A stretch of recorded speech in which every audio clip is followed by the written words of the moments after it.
Mars meeting घूमती रहती है जब भी देखती हूँ। कौन सब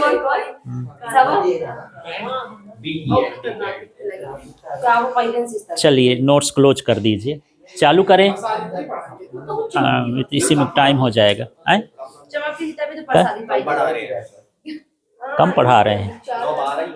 हाँ तो अभी 15-20 मिनट कहीं खर्च हो जाएगा। चलो देखते हैं, हो गया।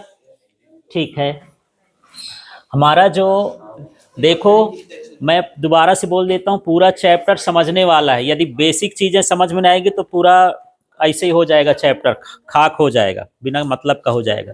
जैसे मान के चलो हम 1 2 3 4 गिनती ना पढ़े तो हम गुणा भाग जोड़ घटाना नहीं कर सकते, ऐसे ही ये है। ठीक है, तो देखिए यहाँ, हाँ हमारे पास टॉपिक है 4.2 एनसीईआरटी का, चालक, अर्धचालक एवं विद्युत रोधी का वर्गीकरण। तो चालक क्या है, अर्धचालक क्या है, विद्युत रोधी क्या है, इसको हम बाद में एनर्जी बैंड के आधार पर समझेंगे। तो सब मैं दूर दूर बैठाऊंगा कल से दोनों। हाँ चलो, हर टॉपिक में बात करना चालू कर देते हो।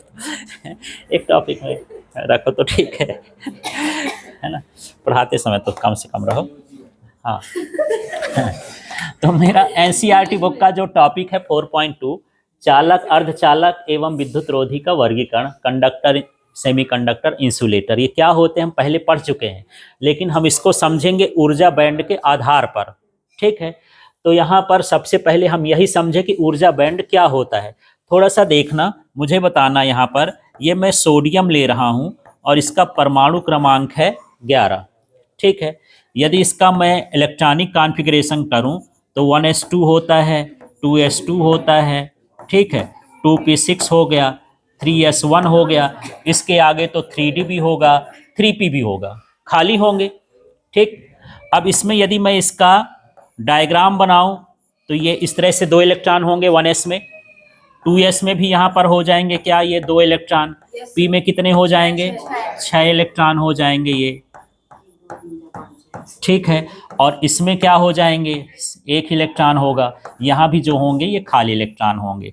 इसको मैं लिख देता हूँ 1s2, ये है क्या 2s2, ये क्या है 3p6, और ये क्या है 3s1, ये लिख दिया 3p, और ये लिख दिया सर 3D। हाँ ये 3p लिख देता हूँ। p में कितने रहेंगे, 3 रहेंगे। हाँ, और ये 3D बनाना चाहें तो ठीक है, बाकी 1 से काम चल जाएगा। यहाँ समझना है, अब इसमें हर इलेक्ट्रॉन की ऊर्जा अलग अलग होती है। इसके पहले हम एनर्जी लेवल डायग्राम बनाए थे ऐसा, इसमें मैं बताया था कि -13.6 जो पहली कक्षा में इलेक्ट्रॉन रहता है उसकी ऊर्जा होती है। फिर यहाँ पर हम बढ़ते जाते हैं, ऊर्जा का क्रम भी क्या होता है, घटता जाता है, जैसे जैसे ऊपर जाएंगे घटेगा।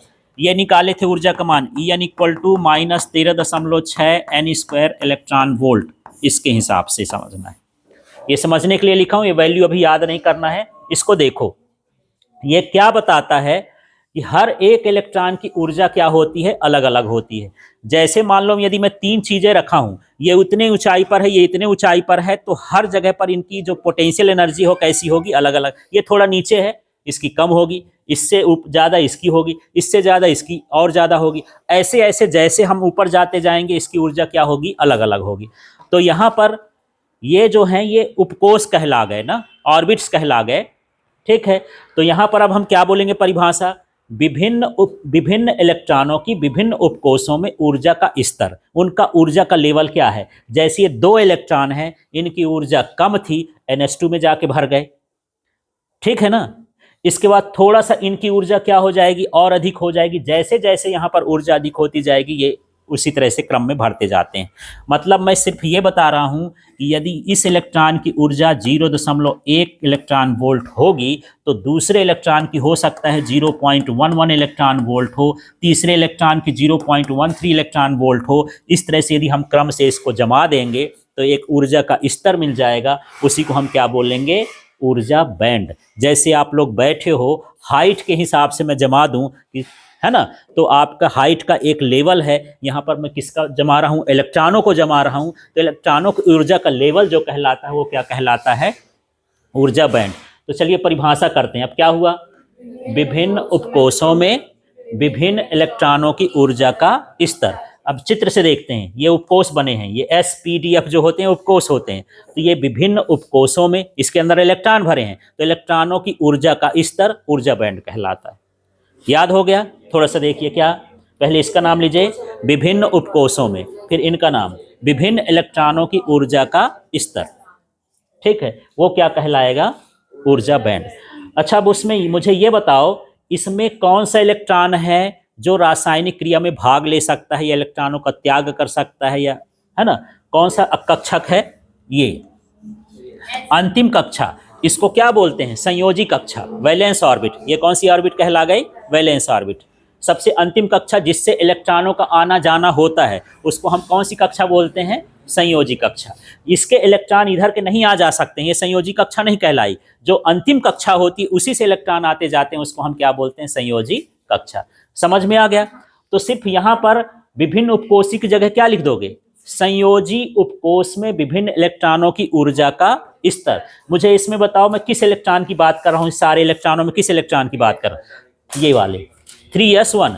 इसकी जो ऊर्जा होगी, उस ऊर्जा के मान को हम क्या बोलेंगे? संयोजी बैंड। ठीक, तो यहां पर विभिन्न उपकोषों की जगह, विभिन्न की जगह क्या हो जाएगा? संयोजी। क्लियर हो गया इतना? अब तीसरा वाला, ये खाली वाले हैं। यदि इसको ऊर्जा मिली तो कूद के यहां चला गया, जगह मिली तो मान लो 3p में चला गया, तब भी इसकी ऊर्जा होगी।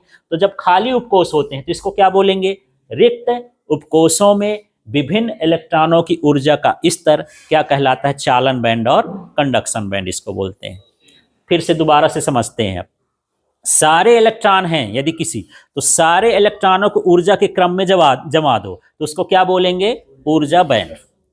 क्लियर हो गया? तो क्या बोलेंगे? विभिन्न उपकोषों में विभिन्न इलेक्ट्रॉनों की ऊर्जा का स्तर ऊर्जा बैंड कहलाता है। ठीक, क्लियर हो गया? अब मैं पूरे इलेक्ट्रॉनों की बात ना करूं, सिर्फ किसकी बात करूं?